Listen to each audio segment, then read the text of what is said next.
Hello everyone, welcome to another episode of TCG Talk, back today with another video. And in today's video, we had a ton revealed last night, a ton to talk about. Honestly, so much that we're going to have to probably break it up into multiple videos. So today's video is just going to be about the heroes that were revealed, stuff about Part the MISTVEIL, and then in a future video, I'll do some stuff off organized play and worlds and all that other stuff. So we'll kind of get into it. But if you're new to the channel, welcome. Thank you so much for stopping by. Hopefully you enjoy your stay. If you're a long-standing supporter, thank you so much as always. Sorry for the lack of videos this week. Honestly, like, to make it short, it was enjoying life a little bit. Me and Reagan watched a bunch of esports stuff. The NCAA tournament started. We had to get our internet switched out, like all this other stuff. So it was a really busy week. And I kind of was just going to take the week, and I wasn't going to make a video until after the Pro Tour started. But this announcement told me, like, nope, you're not allowed to do that. So because of that, we're going to kind of go into it here, and I'm going to show some of the details of Part the MISTVEIL, and then also talk about the heroes themselves and get your thoughts on it as a community. So we'll get right into it. But yeah, they updated the Part the MISTVEIL page article on Fab TCG. I'll try to remember to link it down below. Please check for me. But yeah, they did the whole entire trailer, and I'm not going to play the whole thing, but it was pretty awesome. Like, they were a little bit honestly, like, risque, I guess is the best way to put it, at the start of this trailer. I was very surprised, but hey, it's the thematics of one of the heroes. So one of the heroes is obviously, like, I don't know, like, the official path, but it's almost like about ecstasy and indulgence, but it's also an assassin. So we did get confirmation that the three hero classes are assassin, illusionist, and ninja. So very similar to Uprising. This is kind of like an Uprising-esque type set. Very similar thematics in terms of the types of heroes. But as you can see right here, and I'll bring up the full card art here in a little while. The first one was New Alluring Desire, which we'll get into the hero ability here in a little bit. But they went into that, and then they also showed off the illusionist hero named Enigma. Enigma looks really cool. It's just like a really pretty art. So I guess that's who was in the artwork that we were looking at. Maybe not. I'm not sure. And then finally, they went into one that I was most excited about. The Crouching Tiger, Zen. Zen is very unexpected. Obviously, Zen is a well-known thing in the ninja world, like the Zen State tokens. But when they said Zen State, I didn't know that it was a person. I thought it was just, a state or a mind or whatever. But that's really, really cool. So Part the MISTVEIL beckons you to venture beyond the veil using the Hanging Village's suspended Mysteria. It's released on May 31st, which we kind of already knew. Some of the key dates: preview season starts May 11th through 13th, so it's only one weekend by what I'm seeing, and it's right before the world premiere. So I think the reason they're doing this, James White said that they're going to have, so when you do sealed, the world premiere, you're going to be able to choose between English or Japanese. And then when they get to the draft portion, you're going to have to use Japanese. But for the sealed portion, you can use whatever you want. Regardless, you're going to have the full card image gallery available to you, so you know what the cards are and stuff like that. So in order to have that, they're going to have to reveal the whole set prior to the world premiere. So we should know every single card in the set, including the Fabled, prior to the world premiere, which isn't normal. Normally the world premieres, the Fabled's one of the only things that hasn't been revealed yet. But if they're going to show off the card art gallery, then they're going to have to show every single card. So preview season here. However, they said that we're going to be doing some early previews. If you go back and watch the full keynote presentation, Flukenbox was the one who streamed it live. I believe they said that some early previews are going to be starting as early as April 1st. And they're going to be doing, I'm assuming, the expansion slots and maybe some other cool stuff in April. So throughout April and then early May is when you're going to get previews. Then we have the world premiere, the Calling Tokyo pre-release events. May 24th through 27th, and then the street release and play days and stuff like that. So really, really cool. One of the biggest mechanics, and we'll talk about this in a second when we bring up the hero art, is Chi. So Chi is a new resource specific to Part the MISTVEIL and specific to Mystic talent cards. So there's going to be a Mystic, though. There's 3 heroes, 1 talent, only 1 talent, Mystic. So again, very similar to Uprising with Draconic. It says, empty your mind, let your essence ebb, let it flow, become one with everything and one with nothing, transcend beyond the manifestation of the physical. Transcendence is bolded here, and we'll talk about here in a second. Says, find your inner chi, find your true self. Part the MISTVEIL introduces chi, a new type of resource unique to the mystic talent. I'll go in more depth on this in a future video when I give like my 10 hat predictions, because it's fun. You'll see that all three heroes, I'll bring it up really fast for y'all just because it makes sense for this. Give me 2 seconds. But all three heroes are going to, if I bring this up, all three heroes have what is called, like, I guess you pay 3 chi instead of 3 resources. So you can see right here as my box is there we go. 3 chi instead of 3 resources, so it's 3 blue circles, for lack of a better term, right? Instead of 3 red.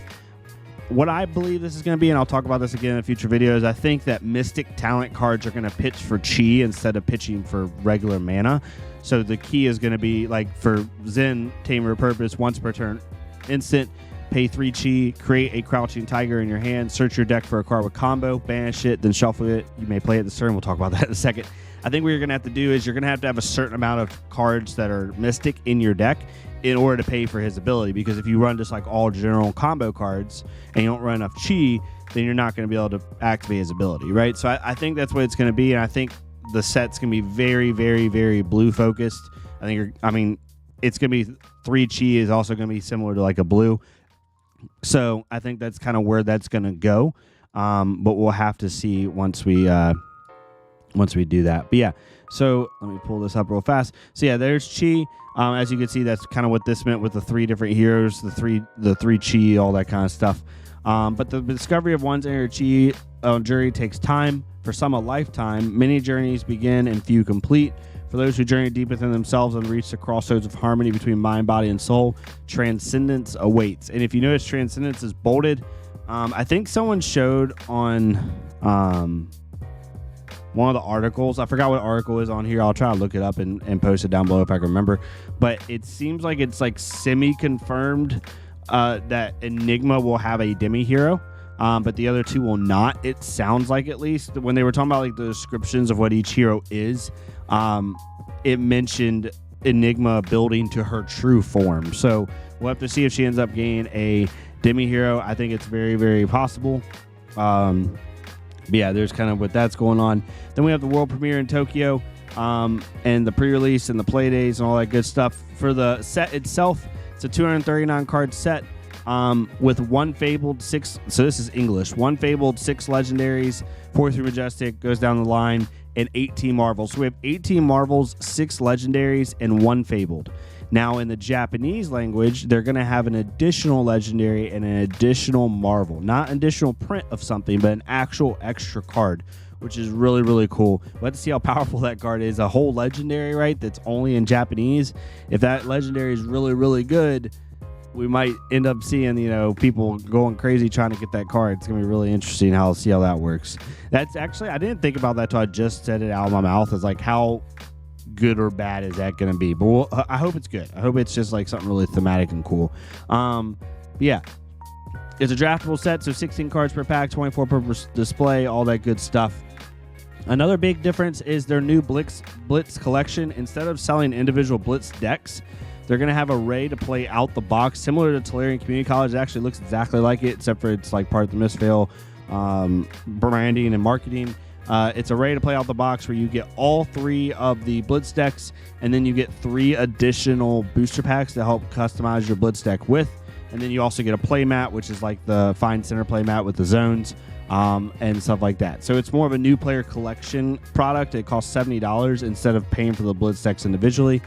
Maybe they'll come out with individual Blitz decks later, but it looks like to me they're changing like their Blitz deck, stuff like that. So that's that. Let me pull this up really fast for you. I'll pull up the heroes. So I wanted to pull up what they look like. This is the best images we have, but here's the marvels of the heroes. So there's Zen, Tamer of Purpose. We have Enigma, Ledger of Ancestry. Look at that young art. That's insane. Like, that's so, like, it's just crazy. Zen looks dope as hell, especially what's in the middle. I'm assuming that chest piece is going to have something to do with armor. Also, that bow staff, right? If that's his weapon, maybe new ninja weapon confirmed. Again, we'll talk about that in my 10 hat theory video here later this week.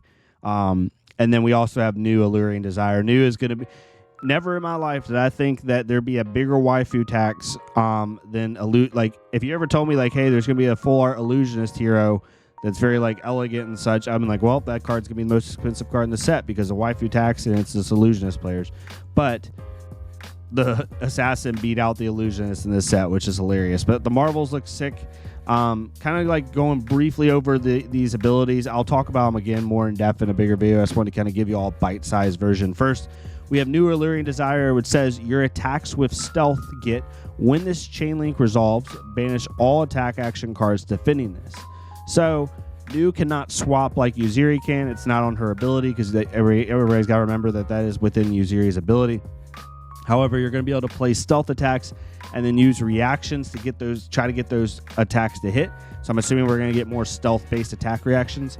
And if they hit, then it says banish all cards defending this. So it's similar to a contract, except it doesn't have like something you specifically have to banish. What you're just trying to do is get cards in their banish zone because you're trying to fuel that second ability where it's at instant speed, so it can happen on your turn or the opponent's. Look at the top card of the opposing hero's deck. If it's a blue, you may banish it. Until the end of turn, you may play blue cards from your hero's banish zone without paying their mana cost. So for 3 chi, we talked about this. One, what does this mean? This means she's going to make Guardians cry. That's just my first thought because she is looking for blue cards. So if you're a blue-oriented deck, right, you're going to be able to go ham on with this.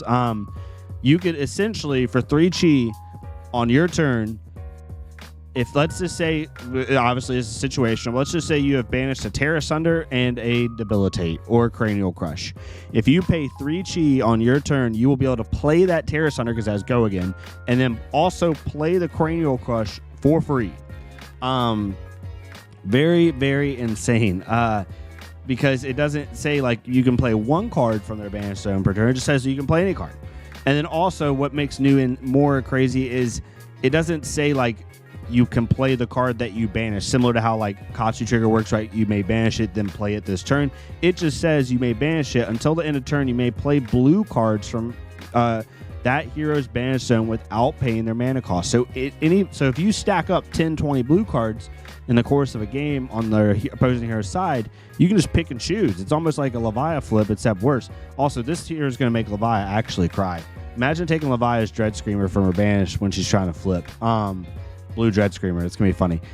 But yeah, so new looks really, really good in my opinion. Obviously, this is going to be the hardest set to like predict in terms of how good the heroes are, what they're going to do, where they're going to fall. Like, there is absolutely no way we can actually do that until we see the chi cards, until we see the mystic cards, right? Because it's so specific to those archetypes. Like, it's not something like I couldn't go on February right now with Zen and build a combo deck. I couldn't, because I need to see the chi cards. I need to see my ratios. I need to see how chi works. Is it going to be pitched? Is it something you have to give, like play? Like, what's the whole deal with that? So there's just no way we can really do that, which sucks. I really want to. It's really fun, but nothing much we can do there. Then we have Enigma, Ledger of Ancestry. Your first Spectral Shield attack each turn costs 1 less to activate. Once per turn instant, pay 3 chi, create a Spectral Shield token with a +1 counter. She seems really interesting. I'm not as like versed on like this, like obviously Illusionist and where my head goes, but you do think of the Illusionist, which I'm looking up right now. The Illusion, gosh, why is it completely foregoing my mind here? Oh, Iris of Reality. So normally when you pay 3 and Illusionist auras you control with weapons are 4 power and go again and they attack, you now can attack with them for 2 and you can create a Spectral Shield on face. So for 3 chi you can create a Spectral Shield with a +1 counter and then attack with it for 2, which doesn't feel great. There's going to have to be a weapon that does really well with that. But even if you did use Iris Reality and you didn't use her ability, all of your Spectral Shields now only cost 2 to attack with, which is pretty nutty. I think this is going to be really interesting because this also maybe brings in the fact of illusionist auras you control with weapons with 5 base and once per turn action pay 2 to attack, like reality refractor. Maybe that comes into play. But I think, again, this is one of those things where all 3 of these heroes are going to have new weapons, right? That are specific to them. And so it's almost impossible to like try to piece together stuff like that. But, you know, we got to have fun with it. And the final one, the one we care about, right? Zen Statement, a Tamer of Purpose. Let's just do this, y'all, on the fly. Wrong one. We don't care. Obviously, I'm also very excited about the Assassin. Don't get me wrong, but it's a new ninja hero, y'all. It's a new traditional ninja hero. No Phi, no crazy stuff, right? I know it's Mystic, but this is what we really want to see. Once per turn instant, pay 3 chi. Create a Crouching Tiger in your hand. Search your deck for a card with combo. Banish it, then shuffle. You may play it this turn. So this hero has Katsu trigger on face without having to hit. All you have to do is have the chi to pay for it, and you can go get a combo card. Now it costs 3 chi. So if chi works the way I think it does, which is just Mystic cards pitch for chi instead of regular mana, you're basically gonna have to pay a blue to Katsu trigger. That's the way it's gonna be. So it's a blue focused ninja deck that wants to string out a bunch of attacks. Very interesting. I'm very excited to see that bow staff in his right hand. I hope to God that that's his weapon. That's sick. That chest piece looks really cool as well. We'll have to see. But what's your thoughts on Zen? Being able to make Crouching Tiger on face seems really cool. Being able to search combo cards. I know last night I looked at TCG Player like an hour and a half after the celebrational, and over 150 Tiger Swipes have been bought. And then also Marvel Crouching Tigers. Before yesterday, all of March, only 5 Marvel Crouching Tigers have been bought. Last night after the celebrational, 12 Marvel Crouching Tigers were bought. The price for them went from like 35 to 40 to 70 in an hour. So it's really, really nutty. Even me, like as I'm talking here, I'm kind of looking on the top. And yeah, it's getting nuts. Crouching Tigers now are $63. They were $40 last night.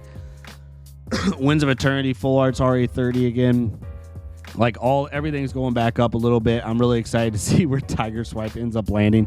Roar the Tiger, the cheapest copy was $14. It still is $13.80. So we're still getting some crazy stuff with that. And again, I told people this last night.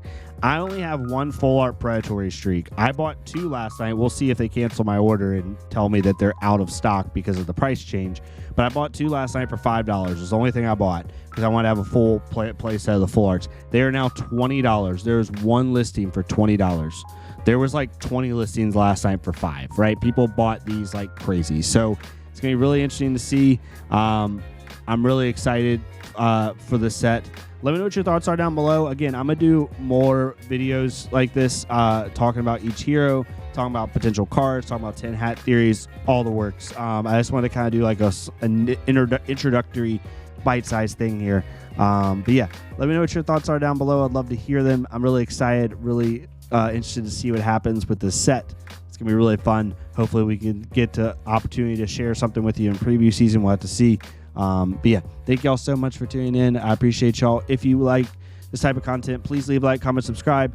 Feel free to join the channel membership down below. Ray ended up gifting 5 subs last night, which was insane during the stream that we were having hype about. So that was crazy.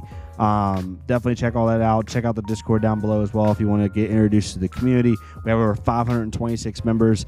Really good time to get into it going into the new set.